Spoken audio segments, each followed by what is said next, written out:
When Marilyn Monroe walked into a photo shoot with her then husband Arthur Miller, wearing this blue polka dot summer dress, she can't have imagined that it would become one of the most famous and copied dresses of all time. If you Google Marilyn Monroe, this image is nearly definitely going to come up. If you want to buy a costume to cosplay Marilyn Monroe, this is the dress that you are likely to be offered. I've seen sellers on Etsy sell copies of this dress and it's just snapped up nearly right away. And I'm going to use this pattern to make it. And this pattern, I'm told by the Vintage Sewing Pattern Company, is by far and away their most popular pattern. So that goes some way to showing you what a popular dress that it is. And I guess one of the reasons that Marilyn herself couldn't really have foreseen how famous her dress would become is it's actually a very simple summer dress. She obviously loved it, or she wouldn't have chosen to do the photo shoot in 1957 wearing it with Arthur Miller. So she obviously thought it was a very pretty dress, which it is, but it is quite simple, and the good news is it's also very simple to make. And the pattern that I'm making it from, now normally I'd sew from vintage patterns, and although this is a vintage pattern, it is one of the few vintage patterns, because of its popularity, that has been multi-sized, and therefore should you want to make it yourself, you can buy it in a kind of modern, by modern I mean multi-sized patterns. So let's go on and I'll show you the making of it, which, as I say, is actually quite straightforward. And if you're a beginner dressmaker, this might be one that is suitable for you. So I'm up here in my loft with a fabric that I'm absolutely delighted to have found, which is this one, which is as close as I think it's possible to get to the fabric of Marilyn Monroe's dress. It's the one, if you want to cosplay Marilyn Monroe, that you'll see being sold rather cheaply.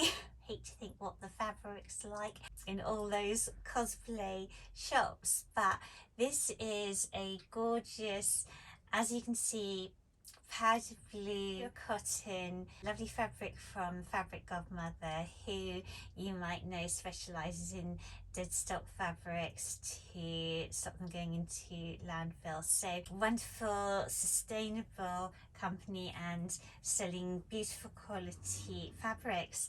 So I'm hoping to produce a pretty exact copy of Marilyn Monroe's very pretty dress, even if I don't look quite like Marilyn in it. We shall see. I'm just cutting out the fabric, and I realised that when I was holding the fabric up to show you, I was actually holding the wrong side to the camera, so apologies for that. But actually the wrong side is quite nice too. It could be used as a contrast, in fact. And I cut the bodice out as economically as possible to make as flouncy a skirt as possible. So I've cut out the dress, and I just wanted to show you how easy it is. So this is the back piece, and I'm just showing you from one side. So the back fits the side front like that, and then there's the lower front. So that just fits around side, and this will fit around the back and have a zip. And the very gathered ruched bit around the bust is this piece here, which is gathered here and here, and it's actually going to be joined. There's two, so you can see that's quite a big piece, and it's be extra, it'll all be gathered up to create that kind of shelf-like ruched effect at the front. So once that's all kind of ruched up, it's then fitted to a lining, which is this piece, and you can see how ruched that's going to go. That also has little darts in it that I need to stitch on. So this piece will then be stitched onto that lining piece, and because it's a dress with spaghetti straps and therefore difficult to wear at a bra, I thought I would, this is a bit of an experiment, but almost like those sports bras, sew in these, what were they called, bra pads. Got this little shelf here which is supposed to support you, because I don't really like going braless. I got these from Amazon, and my brother he gave me the Alexa thing, and it's actually joined, it's set up somehow, and it's joined to my father's Alexa, so it actually comes up on the screen. Everything I buy, my father can see exactly what I've bought because it comes up written on his Alexa. So normally it always just says dog treats, but I spoke to him yesterday and I know that it said Samantha bra pads. I kind of wish it hadn't really. I mean, I suppose it doesn't matter. Anyway, so I've got those, so I thought I would stitch those in between the lining. So how would it go? That way round, in between the lining and the ruched bits. So I've got some support underneath all the ruching, like that. The Marilyn dress pattern actually just has two pretty well rectangles for the skirt, but Marilyn Monroe's dress had a couple of tiers, so I used the pattern pieces from my Doris Day pattern to make tiers, and I didn't have enough fabric for that much flounciness, but I just cut as much as I could to create as much flounce as possible. So I've started doing that tiered skirt. I stitched the bust darts into the bodice lining on my Signet 201 You can see with the lining piece, with the bust darts sewn in place, how it's forming the shape of the bust part of the bodice. So this is the lining piece, so obviously the lining will be joined like that, and then the pads will be stitched in place like that, so with the front part of the bust piece over the top, and then from the inside the dress will have that facing piece. So the bust part of the bodice is done, and as you can see, it has the lining. I've enclosed my pads and just stitched them into position. So it has the lining and the front part are joined wrong side to wrong side. So the front bodice section and the side fronts are joined, and then also to the back at either side. And the bust part of the bodice is now, you can see it's really easy, that's just going to be joined. For the rest of the bodice I've done French seams because this is just a cotton, so to be joined like that. The neck edge and all around the back will be finished with bias binding, and then the only bit of the process I'm slightly dreading is turning out the rouleau loops for the spaghetti straps.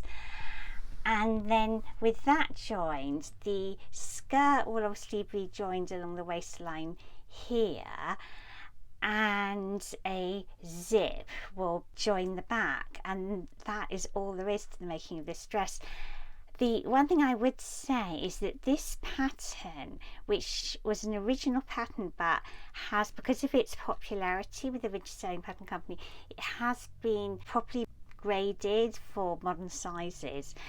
And actually I'm finding for that reason that modern sizing builds a lot of ease into the pattern. So this is already quite a loose fit on me, even though it kind of shouldn't be. It is a loose fit. So I'm going to make it up. I'll probably use a lot of the back seam within the zip, and then I might have to take in some of the other seams, which I wouldn't normally have to do with a vintage pattern, but modern sizing does tend to put in that extra ease. But apart from that, this is, as you can see, like a really easy pattern to do, though I might not be saying that when I start in on trying to turn those rouleau loops. That's just pinned in place now, and I'm going to take it to the sewing machine to stitch. So while I joined all the pieces with my singer,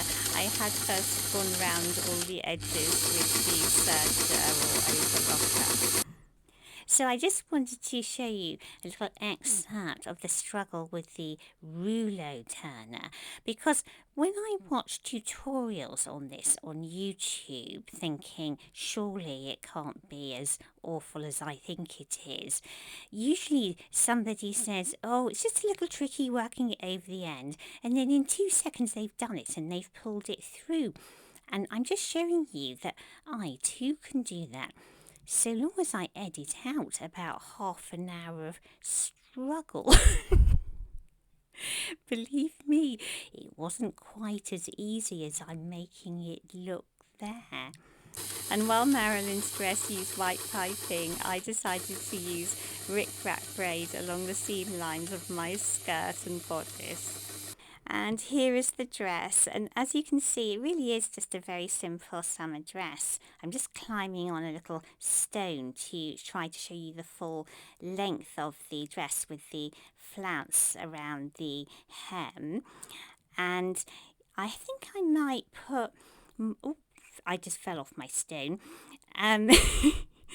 I think I might put a double row of rickrack braid. I just used one line of rickrack braid because Marilyn's dress used one line of piping, but I think 2 lines of rickrack braid might be even nicer, because you can't have too much rickrack braid, can you?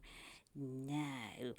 And I'm quite pleased that I used those sort of bust supports. I mean, it's not quite the same as actually wearing a bra, to be honest, but it's not as kind of unsafe feeling as having absolutely nothing. So it's all right, and I would feel quite comfortable wearing this dress, although I have to tell you that as I am modelling it for you in the garden, I am feeling raindrops, because that is our UK summer for you. But actually it's quite warm. It's warm but wet, and in fact I have been eaten alive by mosquitoes. So the fact that I'm managing to model this dress without scratching as I have been doing is quite something. Anyway, back to the dress. So you can see, I think, even on me, this dress is giving Marilyn Monroe vibes. It's that very, very gathered, ruched, whatever, bust area, I think. And I'm wearing a petticoat as well, of course, to create that 50s shape. And I can see the popularity of this dress because it's very feminine and pretty, and on the right person, such as Marilyn, probably a kind of understated sexy as well, but without looking like you're trying too hard, if you know what I mean. It just looks very sort of floaty and summery and casual. And yes, I do need to stitch a little hook and eye above the zip on the back. That's my petticoat that I made a few episodes ago, and it's come in really useful now I've been doing my little 50s series. And I hope that you like this dress with its little spaghetti straps too. It was such a relief when I'd actually turn them around. Occasionally I've been just known to fail. I think it's when I'm under time pressure. I saw them on the Great British Sewing Bee all struggling with their rouleau loops and thought, imagine doing that under a time pressure with TV cameras on you. And yes, my friend has come to say hello. I I'm giving her a little sort of ear rub, but of course what she really wants, look at that paw in the air, what she really wants is a tummy rub. Thank you so much for watching me make my own Marilyn Monroe dress. I'd be really grateful if you would like this video and consider subscribing too. And I shall see you next week. Bye.